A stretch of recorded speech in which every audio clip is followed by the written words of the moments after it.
This gathering here today is about deliberately practicing finding the thought that feels better. And there's a big component to this that you've really got to make up your mind about.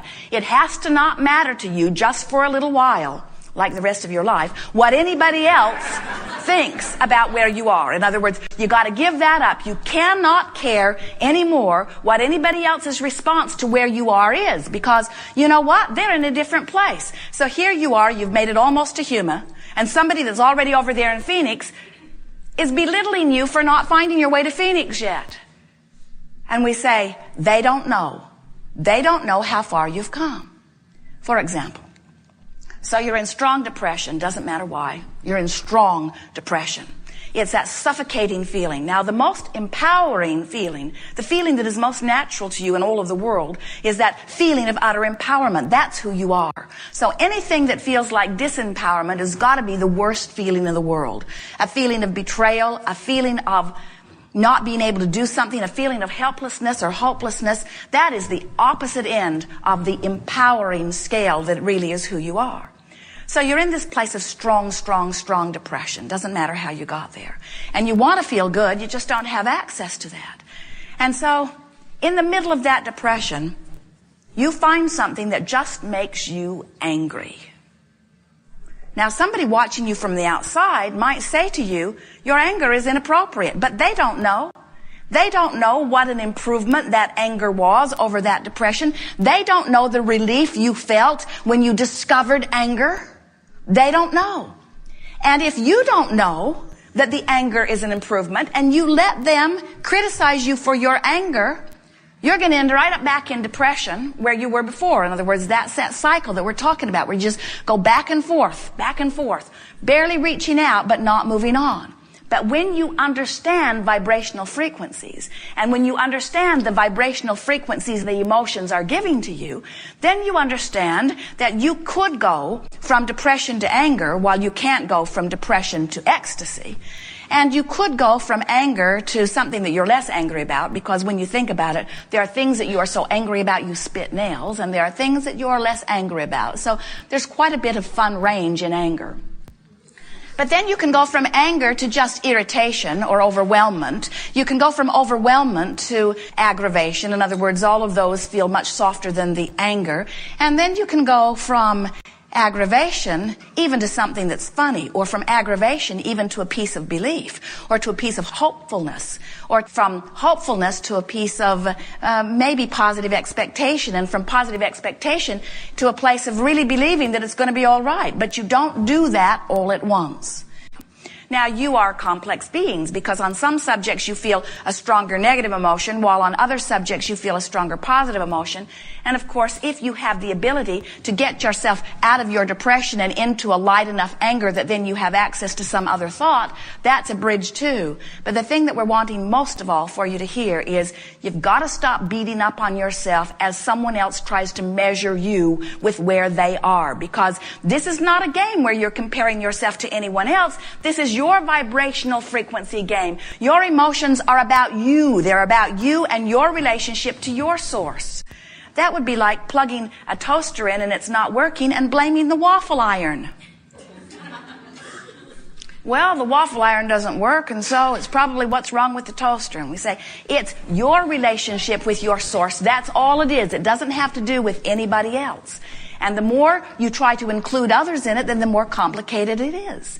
So often you say, and it's true, I would feel better if you would behave differently. And we say, but there's no hope in getting very far in that, because unless they're really little or really powerless, you're not going to have much control over what they do. And besides that, there's more than one of them. Haven't you noticed as soon as you get that one lined up to please you, that one squirts out the other edge and starts misbehaving? And so if your happiness depends upon controlling even one circumstance, you're in deep doo-doo, because you can't control the circumstances. All you have a prayer, and you do, of controlling is your own vibrational relationship with your own source. So, if you find yourself in some negative emotion, We want you to not panic about it. Don't beat up on yourself. It's a really interesting thing. You're focused upon something that you do not want, or on the lack of something that you do want. And without meaning to, you beat the drum of it until it's sort of your vibrational habit. And so it seems like this thing that you want is not coming. And then you say something like, I'm stuck. I'm stuck in this place that I don't want to be. And we say, you're not stuck, because nothing stands still. What's actually happening is you're so focused on what is that you're beating the drum of what is, and holding the vibration of what is, so more of what is continues to show up in your experience. But it's different what is. In other words, you're not stuck. You're just creating the same thing over and over and over and over and over again. So rather than saying, I don't have enough money, I'm stuck in not enough money, instead begin saying a more accurate assessment. I keep recreating not enough money. I keep beating the drum, so I keep creating the same circumstances over and over again, but they are changing circumstances. The faces are changing, the places are changing, the circumstances are changing. I just keep recreating the same thing. I keep recreating this thing that I want, or I keep recreating this thing that I don't want, but understand, you are not stuck. You are never standing still. You are always pulsing a vibration, and the universe is always responding to your pulsing vibration. So when you say, I get it. I am pulsing a vibration and the universe is responding to my pulsing vibration, and I have control over the vibration that I pulse. Now you're on your way to deliberate creating. I can affect the way I feel by choosing the thought that feels better. But sometimes what happens? So you've been beating a drum, meaning talking about it, thinking about it, talking about it, observing, thinking about it, talking about it, join groups, talking about it, thinking about it. A sort of pattern of vibration is going on within you. Your friends say, how are you? You say, I thought you'd never asked. Now you can send out emails in the gross. You can put people on your email list and send bad news instantaneously to all of them at the same time. So as you are beating the drum of this thing that you do not want, sometimes not even realizing that you're doing it, and then creating this thing that you do not want, then in this awareness that you're not where you want to be, now you feel negative emotion about the negative emotion. In other words, it just sort of compounds itself. And then when you say, oh, here I am in this depression, I need to be in a place of positive emotion, and you reach for the positive emotion and you can't find it because it's not vibrationally accessible to you, then you feel more negative emotion because you know you should feel better. And that is the trap that we want to help you relieve yourself from here today. We want to help you to realize that you're never standing still, and you can't get to where you want to be all at once. No one can. So stop beating up on yourself about the vibration that you can't achieve, and just do your best to feel as good as you can feel right now. Reach for the best feeling thought that you can find. It's like if you are in San Diego and your destination today is Phoenix, and you find yourself in Yuma, you don't beat up on yourself because you're not in Phoenix. You say, I'm on my way to Phoenix. But we don't see that so much, where you are standing in the place of sickness and you want wellness, and you're in this place of not wellness and you're beating up on yourself. And we say, you're on the way, you're on the way, you're on the way. You can't stand still. You're always on the way. You're always on the way to something. So wouldn't you like to be really on your way to Phoenix? You don't go from San Diego to Yuma to San Diego to Yuma, San Diego to Yuma to San Diego to Yuma to San Diego to Yuma to San Diego to Yuma when you're really on your way to Phoenix, because you don't beat up on yourself when you're in Yuma for not being in Phoenix. But when you are sick and wanting to be well, and sick and wanting to be well, and sick and wanting to be well, and you're beating up on yourself for not being well, beating up on yourself for not being well, beating up on yourself for not having enough money, you hold yourself in this pattern where you don't let yourself go where you really want to go. Esther said to Jerry, I like it when I have really good shock absorbers. And what she means is their monster bus had inadequate shock absorbers for its weight.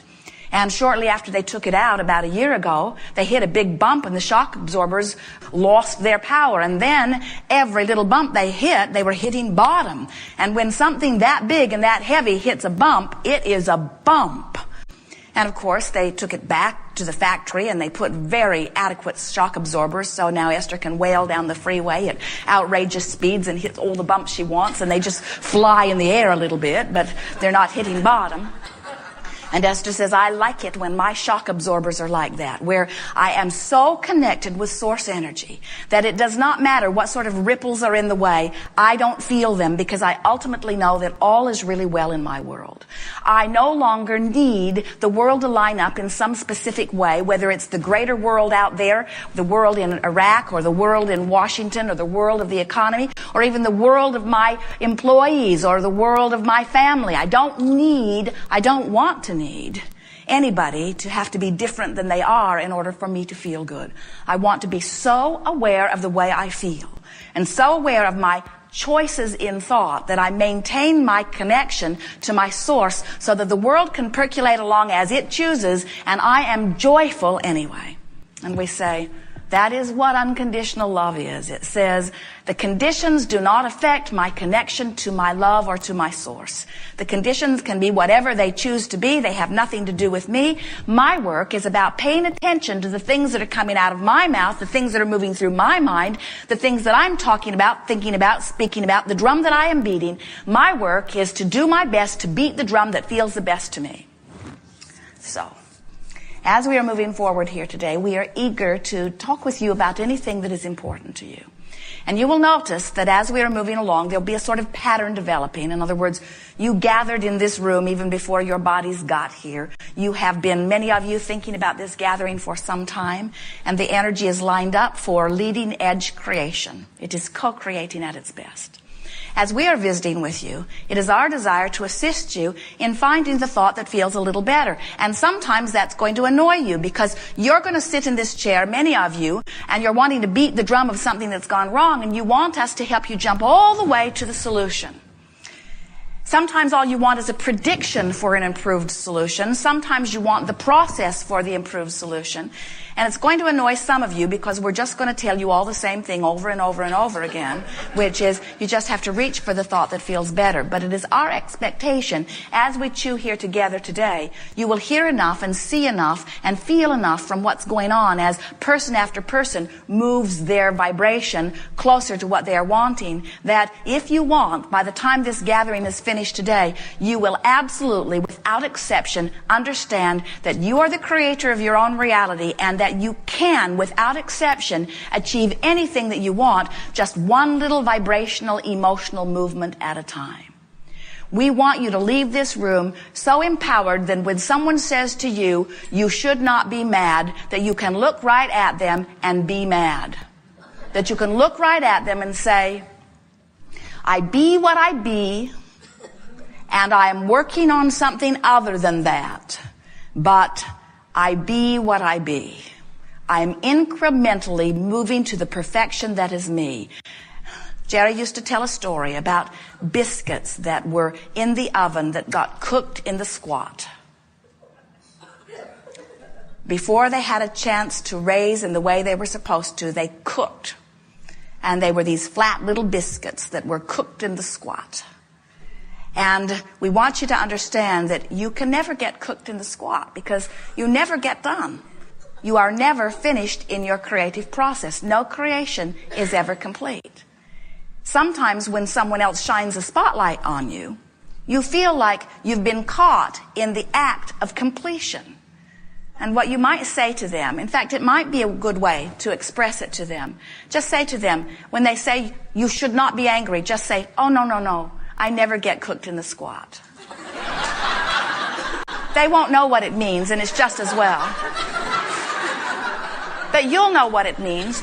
You know that you are a work in progress, and just because somebody has taken a look at you in the moment that you are transitioning from an emotion to a better feeling one and a better feeling one and a better feeling one and a better feeling one, only you know that you are making progress about this, you see. And this is the thing that we so much want you to hear. When you know that this anger is a relief from the depression that you are feeling, and you don't beat up on yourself for being angry, but instead you pat yourself on the back because you made a good choice, you've made progress. And now you can stabilize where you are. You don't have to go back into the depression. Do you hear the difference?